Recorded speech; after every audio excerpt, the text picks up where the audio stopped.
Hi, I'm Amy. And I'm Kirsty. And this is our podcast covering the highs, lows and realities of parenting a child with neurodiversity.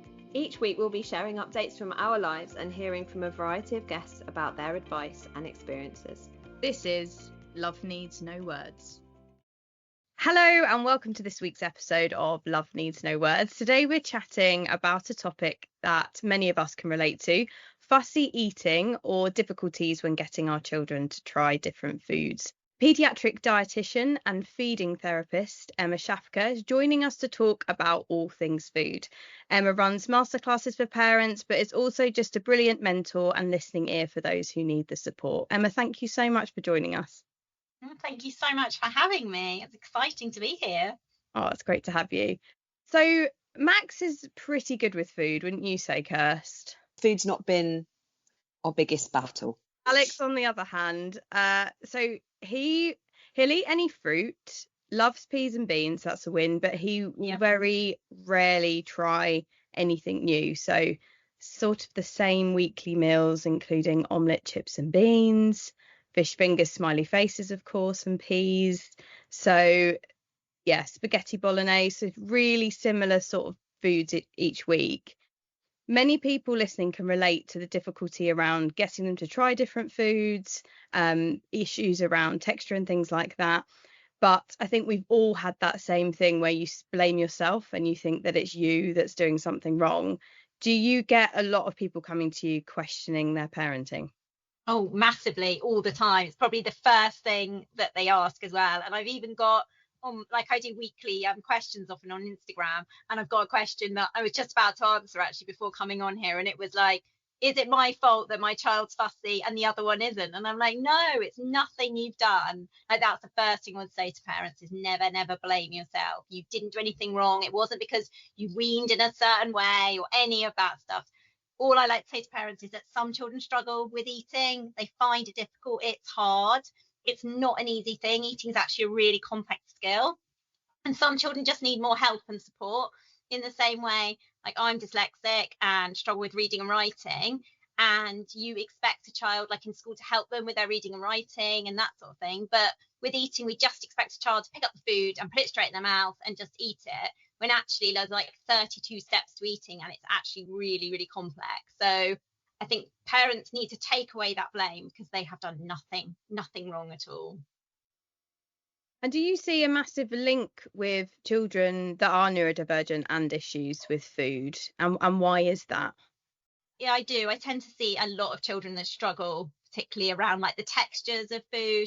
I think it's linked to the fact as well, like if you think about it, like I said, you use all of your senses to eat, and food can be so different and so much variety. And like, even if you take something like as simple as like fruit, you think of like fruit even at different times of year. It's like, like strawberries now taste really good. The strawberries in December are not particularly pleasant, and like, they're completely different texture, taste. So that can be really confusing. And if you've got a child that's struggling, and they like things to be the same, food's difficult. Like, it really depends, and it changes all the time as well. So yeah, I completely understand why children struggle. Is that why sometimes, so my son is a pretty good eater, in fairness, but my nephew really struggles and has done with food and fussy eating.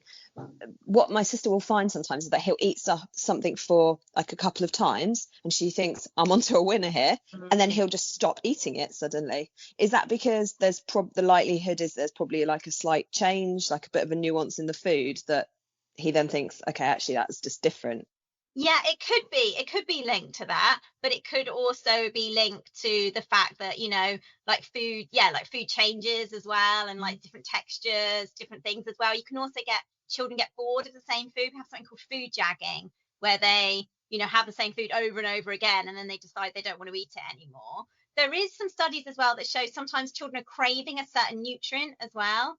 So it might be that they have that food over and over again, and then they kind of almost like top up a little bit on that nutrient, and then suddenly they sort of stop eating as well. So sometimes you can get that as well. So it can be a variety of different factors though. That's really interesting.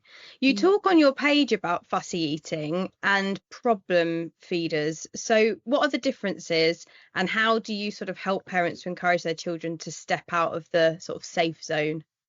So in terms of like what I classify more as a problem eater is more like they tend to have sort of what we say less than sort of roughly 20 foods. They tend to avoid like whole food groups as well. So it means that they won't have, for example, any fruit and vegetables, for example. That tends to be the most common one.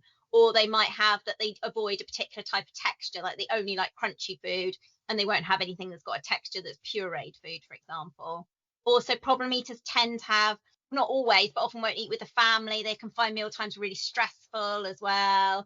And it can often be hard, like once they've taken away a food, it can be really hard to often get that food back in again as well. Whereas your fussy eater is more sort of what I call your neophobic stage, or like you think of it more of your toddler kind of stage as well, where they like one food, then they like another food, but they tend to eat all the food groups. They tend to eat, we normally say about 30 or so foods as well. So there's much more variety in a fussy eater than what we call more of your problem eater as well. Normally with problem eaters, it tends to have gone on for longer as well. So it tends to be sort of maybe about 2 years, or it's been going on for longer than just, your sort of few month period in your sort of toddler stage, where they're just sort of fussy for that short period of time. And you also get those the times where there's some days they'll be into everything, and then the next day they don't want to eat anything at all. Why is that? Yeah, that's really common as well, especially in toddlers, because again, you have to try and think of food over a whole week rather than individual meals as well. Because as adults, we tend to eat sort of to our requirements, and we tend to sort of eat like the set amount each day, whereas children don't necessarily do that. And you really get that variation. So I always say to parents, think of it as over a whole week rather than individual meals. And again, if they're really tired, like after nursery, or they're really tired after school, they're not necessarily going to feel like eating. If eating's hard work for them anyway, then they're not going to want to eat either. So again, it depends how regulated they are, it depends what's going on in their lives, and everything else have a big factor on your appetite as well. Because again, if you're more stressed or, worried or anything else like that, that can really affect appetite. And that have the reverse impact as well. So my son is a massive snacker, and I don't know if it's a dopamine thing. I've kind of heard that might be it, but he constantly wants food all day. He will tend to struggle more with like a big meal, but he will literally just eat all day if I let him, just bits and bits and pieces. Do you see that in neurodivergent children? Because that also feels like an issue for me as well, because it's just constant. Yeah, I mean, you do. I would say one thing you can do to help is with snacks is try and think of them like little mini meals. So try and have like some kind of protein, some kind of carbohydrate, some kind of vegetable, fruit or vegetable, something. So it's almost like it's a full sort of meal, because I think sometimes you might go to just carbs, like if they have breadsticks, and it's just that one thing, and it doesn't really fill you up. So sometimes just making those snacks sort of bigger, what we call like mini meals, can sometimes help as well with that constant snacking as well. What are some snacks that you recommend? I mean, I went out with a friend the other day, and she had because cucumber is obviously for the win for all families, but she had little boiled eggs, and I thought, oh, that's a good one I hadn't thought of.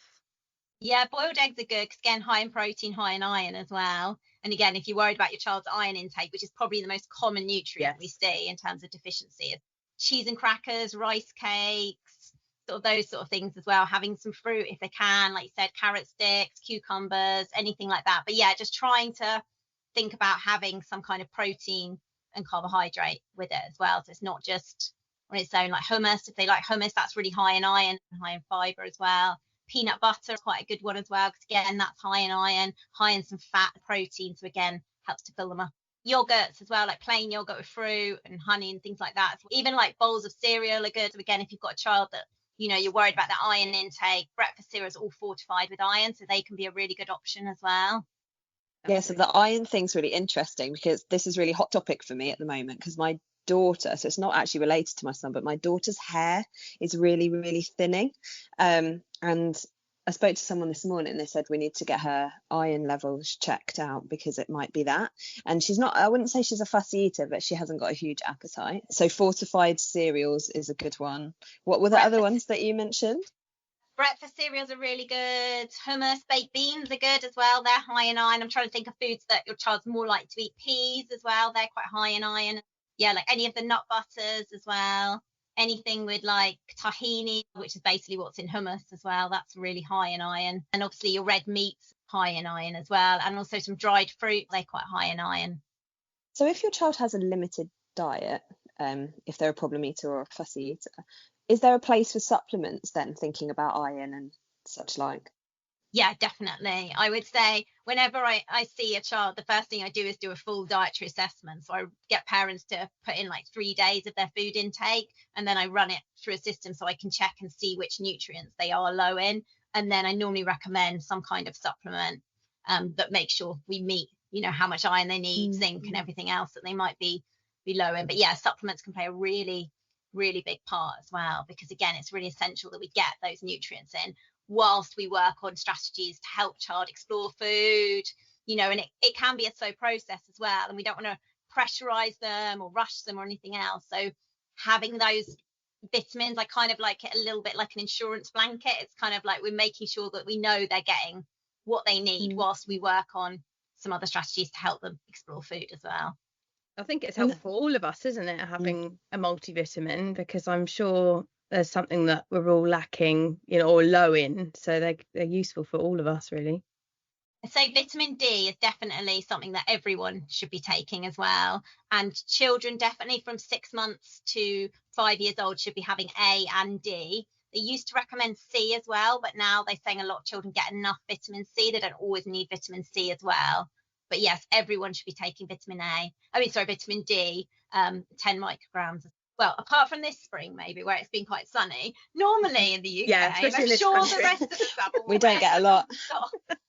We won't get enough vitamin D. And I think you have to be out in something like, you have to move your arms and legs up for like 20 minutes or something. It's like quite a reasonable amount of time to actually get enough vitamin D as well. So I always say to people, definitely through the winter. But I think in the UK, unless it's like this year, you're not going to get that much sun. So vitamin D is really important. If it's useful for people, they have like the Peppa Pig multivitamins. So if you've got little ones, they're quite a hit because they're in the shape of Peppa Pig. There's lots of them. The superhero ones as well. Are they okay? Because they've got sugar in them, don't they? The gummies. Like I've often wondered, have they got a high sugar content, or are they? I mean, I give the gummies, to be honest, but I have often wondered. I mean, they do have some sugar in them. I mean, again, they're tiny, so they probably don't have large amounts of sugar in them. But I think it's a balance, isn't it? If we need to get the multivitamin and you've got a child that's what I felt, that won't have them any other way, and gummies are your only option, then I'd rather they had a gummy than maybe had a liquid one. So it all depends. I think, it's all about where you are and, what your child's eating as well. Definitely. So I guess a big question is, what should parents be avoiding when it comes to fussy eating? You touched on it a bit earlier, that some children can find it difficult to eat at the table. So there'll be a lot of people listening that might put their children in front of a screen because they know that they'll eat more or they'll be able to get in more. There's so many things that you talk about on your page that can be a trigger and make things worse. So can you talk us through some of those things? Yeah, I think for me, it's definitely pressure around meal times. And I think for me, especially dinner time at the end of the day, I think parents often have really high expectations because they're sitting down, they've spent ages cooking a meal, and then they want their child to eat all this meal that they've spent ages cooking. And actually, for me as a practitioner, and also being a mum as well of a child that was a really restrictive eater, I personally think dinner is the worst time to introduce loads of new foods and try and make them eat and all of that things. I think it's just really, really stressful. I think you're much better if you're going to try new foods and experiment with new foods, is doing it in a really fun way away from meal times. We did something I did with my little girl. We did the Strictly Come Dancing food challenge, where each week we picked a different food. We found a recipe. And again, when I say recipe, I mean like one week we did yogurt and pomegranate. It was like, not really a recipe, but it was just a part of picking something, exploring it. And again, there was no pressure that she had to eat it. But again, it was linked to, Strictly was on. And we didn't always eat it when Strictly was on, but it was just the process of doing it. And she thought it was really, really fun. And I think she tried about 5 or 6 new foods. If I'd sat her down at the dinner table, like at, 6 o'clock in the evening, I guarantee she wouldn't have touched any of those foods. They'd all been yuck. I don't eat this. That's all I would have got. So I always say to parents, if you can get your child away from meal times and you can just start exploring foods, and even if it's something really, really simple, like making you, a fruit salad, or making mum, cutting up some food or anything like that. And it can be really, really basic. It doesn't have to be really complicated. I think that can be a really nice place to start. And if you can start things like, for example, like doing a pizza night every Friday so that your child expects it, they know it's happening, it's kind of regular. And with pizzas and stuff, you can have so many different toppings and different flavors. It's a great opportunity for them just to explore food and play with food and do all of those things. So that for me is where I would definitely start with most children. And for those parents like me that are doing sort of similar foods for their child that is a bit of a fussy eater, you've kind of touched upon it there, where it's like you're saying it's okay because if every Friday's pizza, they're going to get used to that, and that's really good for them. So would you say that it's okay to be doing similar meals each week as long as you kind of feel like you're getting the balance right? So I would say, yeah, you want meal times to have like safe food and preferred food that they are going to eat. You don't really want to present them at a meal time with like a whole plate of something they've never eaten before, because that's just going to cause loads of stress, and for you and for them. So you do want to have safe food. The only thing I would say is try and rotate as much as you can. So again, if you're very, very limited, try and rotate and see if you can make small changes. So I talk a lot about food chaining as well. So even if, like, for example, with the smiley faces, for example, can you do a different brand? Can you cut them differently? Can you go from smiley faces to like waffles? Can you then go to chips? Can you mix it up a little bit without it being too big a jump? And that's kind of, I always call it like a just noticeable difference. It's like the tiniest little change, because change is hard for everybody, and especially children. So if you can just make small little changes, sometimes that can really help. And it might be that you serve the smiley face as well, and then on the other plate you've got, in the middle of a table or wherever you're eating, because again, I know some parents aren't at that stage where you can come to the table, and you can just have that food there, and maybe mum eats it or dad eats it or brother or sister eats it, and it's just that exposure to that food as well. What are some of the issues that sort of get presented to you time and time again by parents, which could be useful to people listening? The things I hear the most are around mealtime stress and the anxiety around meal times, particularly. Also, I would say around the whole, blame, like we talked about already, blaming themselves for their child's eating, which again we've already touched on as well. I would say other things I hear a lot about is like the anxiety that the child's not getting enough nutrients, so they're not getting enough, especially if they miss a whole food group.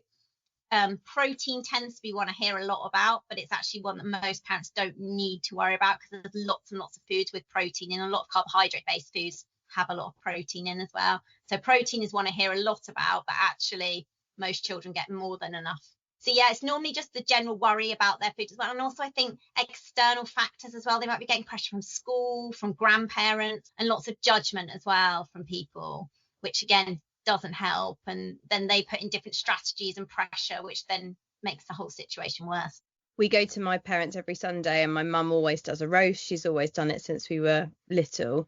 And Izzy will sit at the table and she'll try a bit of everything, and Alex just never has. And at first it was a bit of an issue, like he's got to try all these different things. But if you just know your child, and you could offer it to him every week, but he just won't eat it, and you don't want people to be offended. So eventually I started bringing pesto pasta and doing some peas, and then it meant he could be part of the dinner table. But like you said, what she would do is just put a few bits out in front of him, so if he did at any point feel like, oh, I'll give that a try, he could, which he hasn't yet.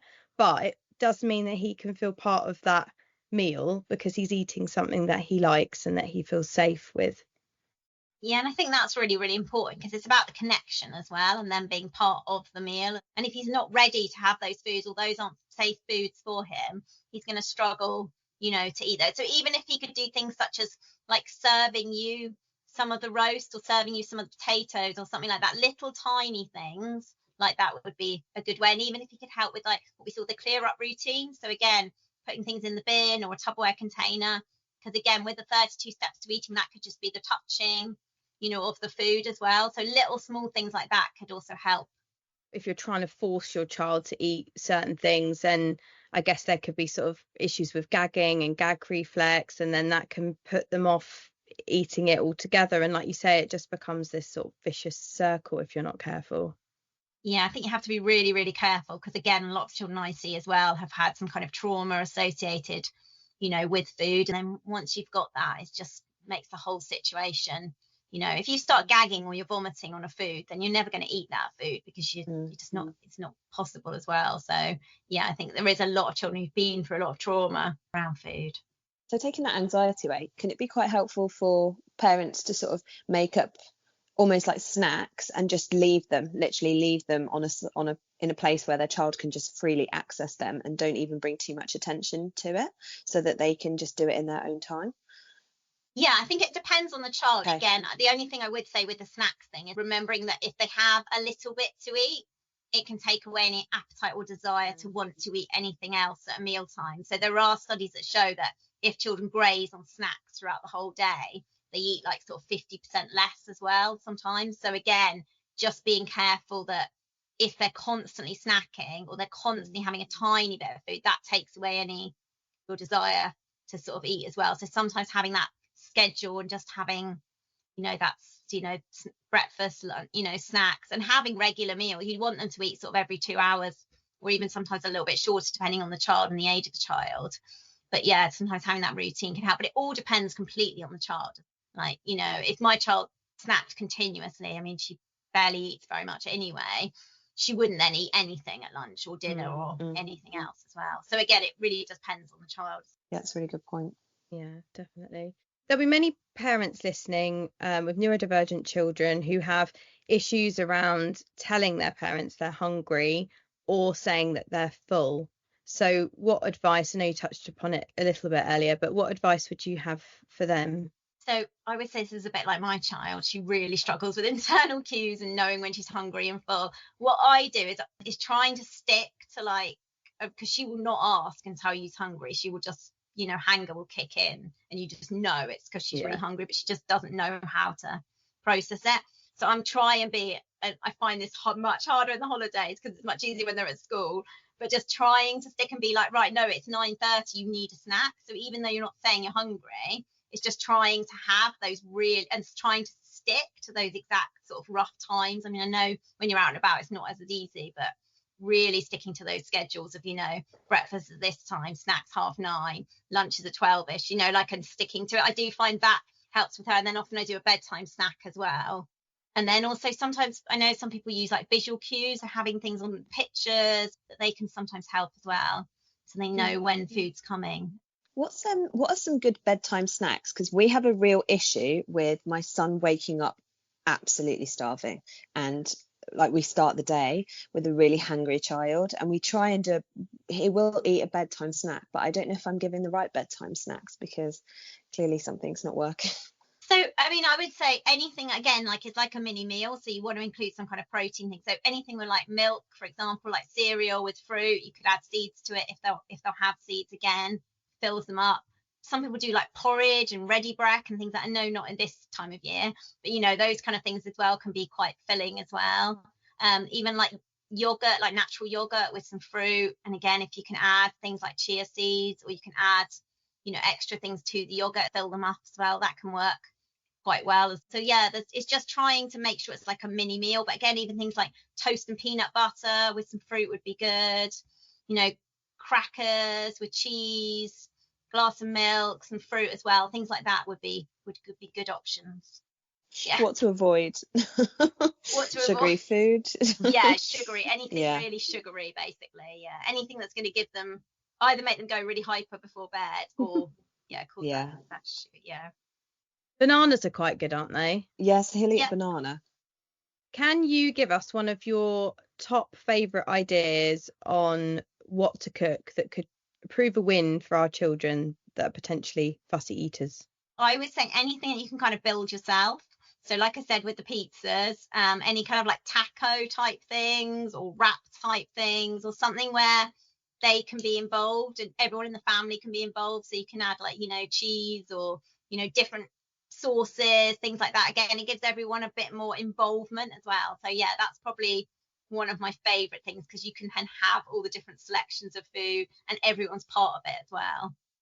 So I'm really guilty. My son's just sort of started wanting to take an interest in cooking with me, and it's I'm going through a bit of a journey with it because of the mess and the chaos and just everything else.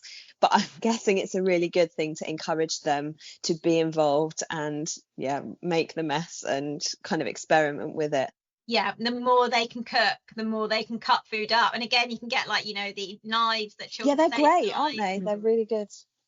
Yeah, so the more you can cook, the more you can get him to find like recipes that he might like, or if you go to the library, there's loads of children's books on food and picking children's recipes, or even looking at adults' recipes, anything, and just trying to pick, because again, learning to cook is a real skill as well. So once you've learned and you get the idea, and also it's good for maths and everything else as well, because you're measuring things, and but the more you can get them involved. And again, remember, like when you start cooking as well, you're getting all the smells and it's sending messages to your brain to tell you that it's ready, you're ready to eat. And often children are away playing, and then we call them and we say, right, it's dinner time, and they're like, I'm not hungry, because they haven't had all those signals, whereas you've been there cutting things up. So the more you can get them involved in any kind of baking, any kind of cooking, anything like that. But I know it's messy, so even if you can just do like one meal a week, that would be a good place to start. It's hard, isn't it, when you're so busy and so chaotic, and kind of, I can imagine there's a lot of families listening that are in the same kind of space. You get your children home from school and it's just a big rush to then try and get them into bed, and you've got quite a condensed amount of time. It's really, you really want to try and encourage that, but it's really difficult sometimes to kind of factor that in. I as I said, I'm really guilty of that.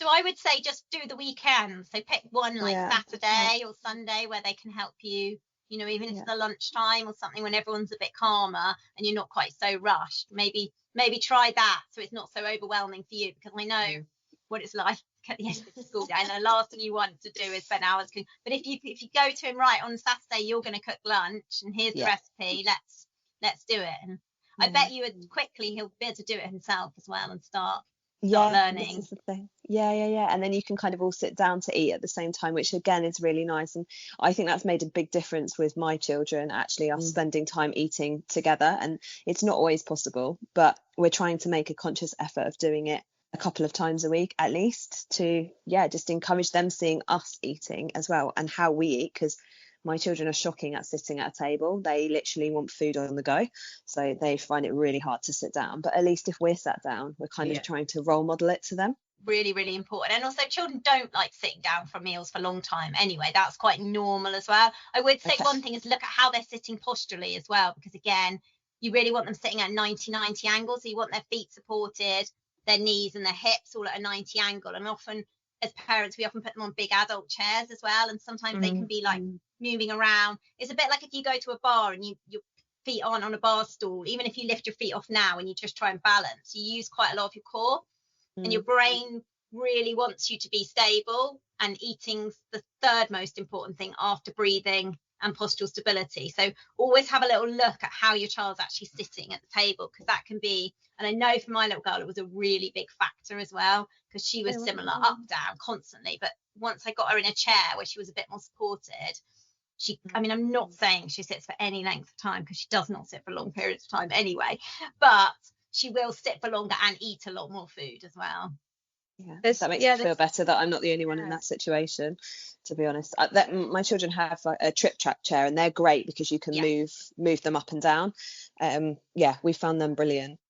I've got a cheap version of a trip track, so there's loads of alternatives, because trip track's quite expensive.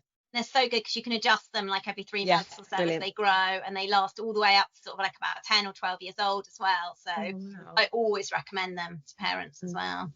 I might purchase them, because we've just got like you attach them to the chair and the kids sit in them. But it's interesting you've said that, because I've definitely read with neurodivergent children, they like their feet off of the floor just for protection and stability and calmness. So actually that's a really good point. I might look into them after this, see if there's any secondhand ones.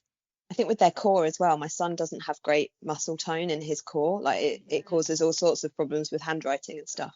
But when I was listening to you saying, actually that would really relate to that, because he would feel so uncomfortable just kind of being suspended. Yeah, and I think I use mine as well for like even if she's doing like bits of homework or drawing or something like that, I always get it and I literally move it, because I know she really struggles to sit in any kind of other chair, because again, there's no support. Oh, that makes so much sense. That's really helpful. Thank you.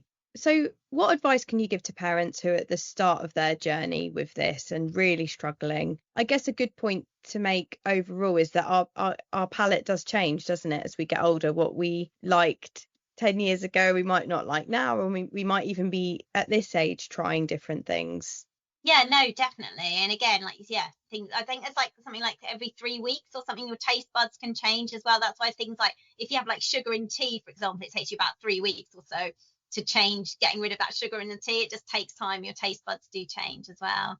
But yes, I think I would say get some support. Don't leave it for years and years and years, because I think the longer it goes on, the harder it is almost to, you know, undo some of it, and the more you're sort of battling against it. So I think get help as soon as you can, if you're able to access some help as well, because there's so many things, and I think sometimes what we think works isn't always what works. It's not always intuitive, you know, like sometimes we don't, you know, like we were saying about the chairs, you wouldn't even necessarily think about that, because again, why would you? You're sitting on your chair, you're quite comfortable.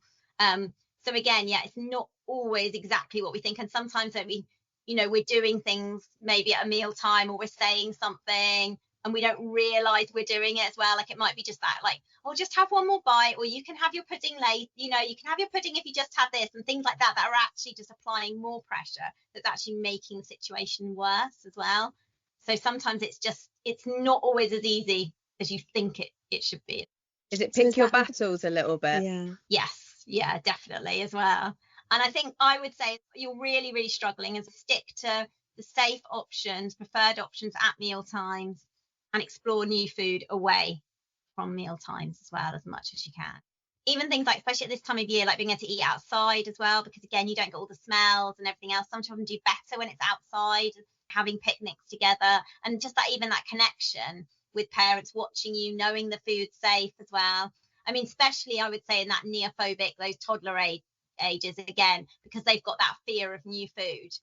A lot of parents will get, well, I don't like them eating off my plate, I don't want them to eat off my plate. And it's like, no, they need to eat off your plate, because they know the food that's on your plate is safe, whereas the food, even though it's exactly the same food and you know it's the same food, they don't view it as safe.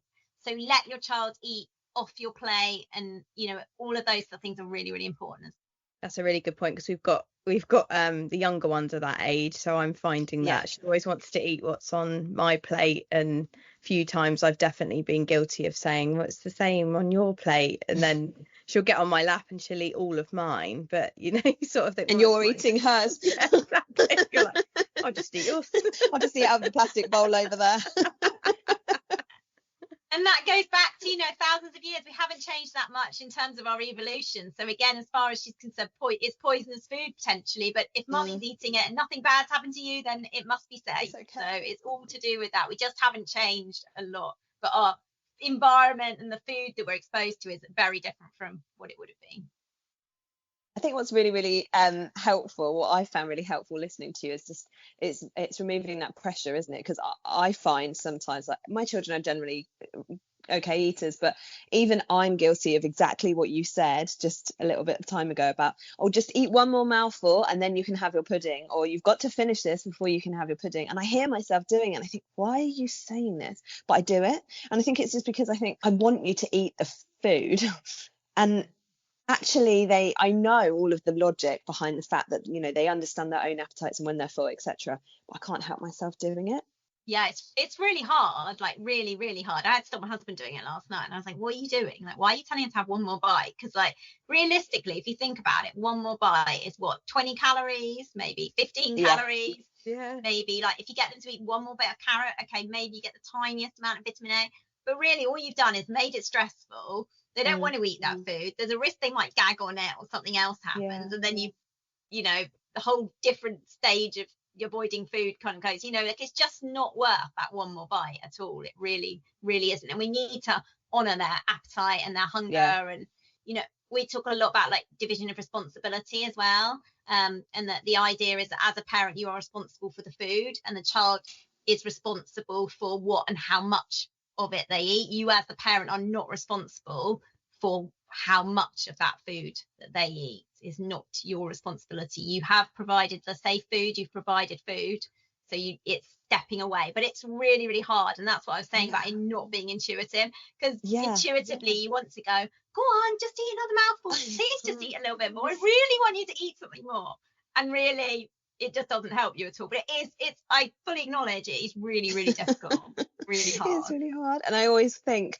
because I know what I'm like. I have a really sweet tooth, and I think that kind of plays into the psyche of me thinking, well, they'll get into the habit then of not eating their meal and eating pudding and filling up on that instead. And I know, well, that's probably not even necessarily going to be the case, but I think because I am so drawn to sweet food, I just assume that that's what's going to happen. Yeah, and I think it's taking that pudding off a pedestal as well. Sometimes you really get into a cycle where children really see pudding as being really exciting, and parents are going on and on about it, so it must be really exciting, whereas eating this main meal is really boring and I don't really want to eat this. So sometimes what I do say to parents is just to serve it as well. So serve the pudding with the meal, and often what happens over time, I'm not saying the first time, but over time, gradually it kind of loses its kind of interest as much, and they might go and eat a couple of spoonfuls of yogurt or something else, and then they go back to, I mean, in the end, it's all going in your tummy. So it doesn't really matter exactly the order. It's just that we have a very set order of when we have this food and then we have something else. But for a child, they don't necessarily think of it like that. So yeah, I say sometimes just serve the pudding. If it's causing you loads of issues and they're just desperate for it, they'll often go back and then eat some more of the other food as well.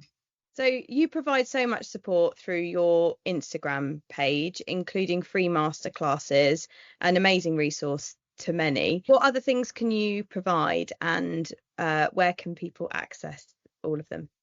So obviously I'm on Instagram at dietitian.withadifference. I've got loads of free guides and free information as well on there as well that they can download. And I do have a Creating Confident Eater program, which is more my one-to-one help. So if you're really struggling and you need more help and support, then I help parents through that program, and we put together a whole plan and feeding therapy support as well. And like I said, I did the whole dietary assessment, so I can really see what's going on with your child in terms of what nutrients they might be missing, because again, if they are missing things like iron and zinc, that can really affect appetite as well. So I support a lot of parents through that program. Amazing. Emma, thank you so much for coming on and talking to us. I know this is going to be so helpful to so many people, and just now having you as a contact to reach out to if things are really tough. So yeah, thank you so much for coming on. Thank you so much for having me. It's been lovely. Thanks, Emma.